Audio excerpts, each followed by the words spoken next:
If you want to know the secrets of existence and the true meaning of life, I can't help you.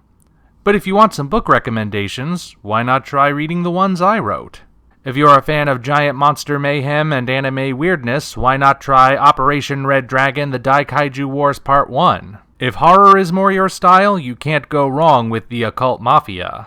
Those who enjoy their fantasy with a dark twist may be interested in Emerald of Maddox City. And if you're interested in shared universes, why not read all three? Hop on down to the description for links to all three books on Amazon. Enjoy whichever ones you read, and enjoy the video. Alright folks, it's finally here. I haven't seen it yet, but I'm just about to watch it. And you know what? I am ready. I'm ready to see this Godzilla vs. Kong trailer. I was born ready. Literally. When I was born, I had a tag on me that said, "Ready for the Godzilla vs. Kong trailer." But in accordance with Jewish tradition, it was removed. Anyway, I'm just about to watch this. As is my usual way, I'm not going to actually do a live reaction. I'm not going to show footage from it in here because I don't want this video to get a strike of some kind. So I'm going to go watch it, and you will see my response when it's over. Alright, let's get to it.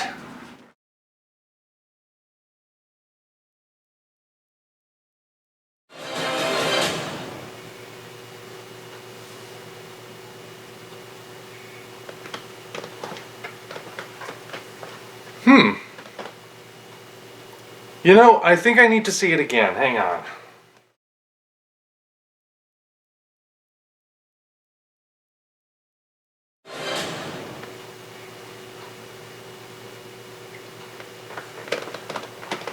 Okay.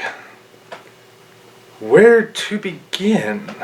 First of all, I've mentioned a couple of times in various platforms that I've wondered whether or not they might do something sort of like what happened in Gamera 3 Revenge of Iris, where they would at first make it seem like Godzilla has suddenly turned on mankind without explanation, even though up to that point he'd been the good guy. Looking at this trailer, I'm pretty certain that is what's gonna happen. In fact, they're outright stating it. Godzilla's attacking people just sort of out of the blue. He's suddenly destroying cities, destroying ships that he otherwise wouldn't have done before, and they're certain that there's something going on that's provoking him. So, I'm pretty certain that prediction of mine is correct. But there's something else worth noting. Admittedly, it's not easy to see, but that's Mechagodzilla, right there. I mean, I've avoided including him in any sort of things up to this point, because if you had somehow avoided the spoiler, I didn't want to be the one who spoiled it for you, but it's in the trailer now. That's Mechagodzilla up there, clearly causing destruction. They frame it in such a way that it's difficult to tell unless you know what to look for. And, well, that's him. So I think it's pretty clear that's what's going on. That's probably what is provoking him. And I think that would make sense. Mankind makes a Mechagodzilla, and Godzilla winds up responding to that, thinking that mankind is upsetting the balance now. And yeah, that would actually make sense. I've said, I believe I said in the For Now video, if not in that one, then in some video related to this, that if Godzilla ever did turn on mankind, it would be for a darn good reason.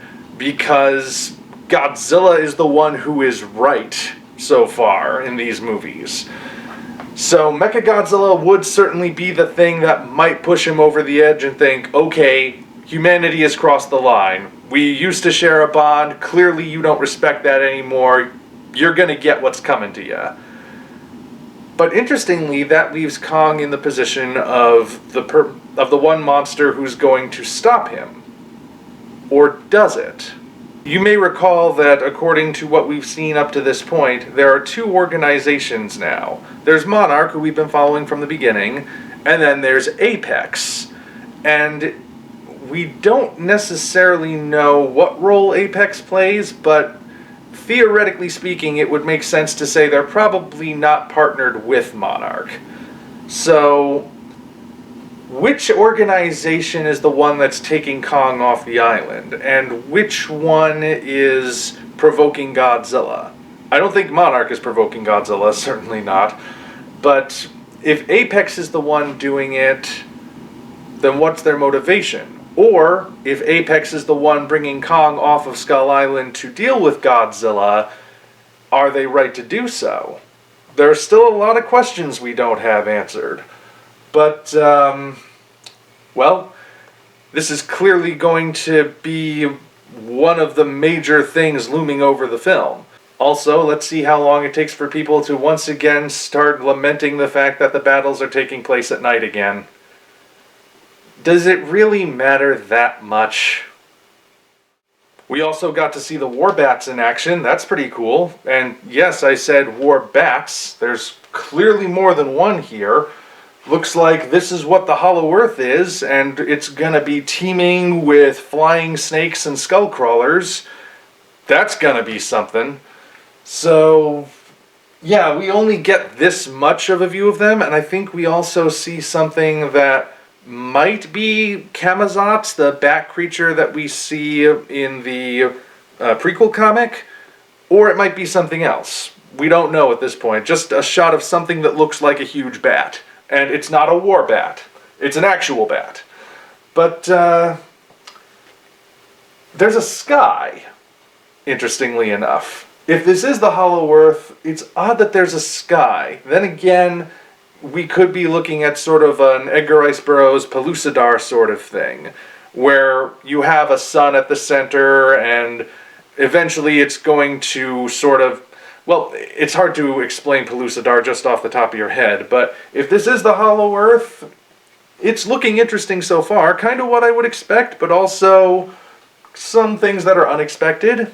So definitely an intriguing trailer, and I know some of you are wondering how I, as one of the first people who proclaimed himself to be on Team Godzilla, feels about the fact that this movie appears to be billing Godzilla as the antagonist. Well, like I said, it could be in a Gamera 3 sort of way, and I'm hoping that it is. Because if Godzilla's going to be the antagonist, or even if Kong is going to be the antagonist, it's got to somehow make sense in context. That's the thing. I am not just automatically upset that this appears to be saying Godzilla is the one who is suddenly turning aggressive towards people. What I'm hoping is that there's a legitimate explanation for it, and a legitimate reason why that would be the case. But also, let's not forget Mechagodzilla is in this movie, so I am still anticipating a tag team of some sort. It's possible, we don't know. But Mechagodzilla's gotta be in there for a reason, right? Well, the trailer is here, and now we're gonna start getting a whole lot more information, I'm sure. But, yeah, I'll probably have a lot more to say on this in the days to come, but just off the top of my head, initial reaction, I think it's definitely got me interested in seeing it. Not sure I liked the music choice at the end, but, not every genre of music is for everyone. Anyway, those are my thoughts, and you can leave yours down in the comments section.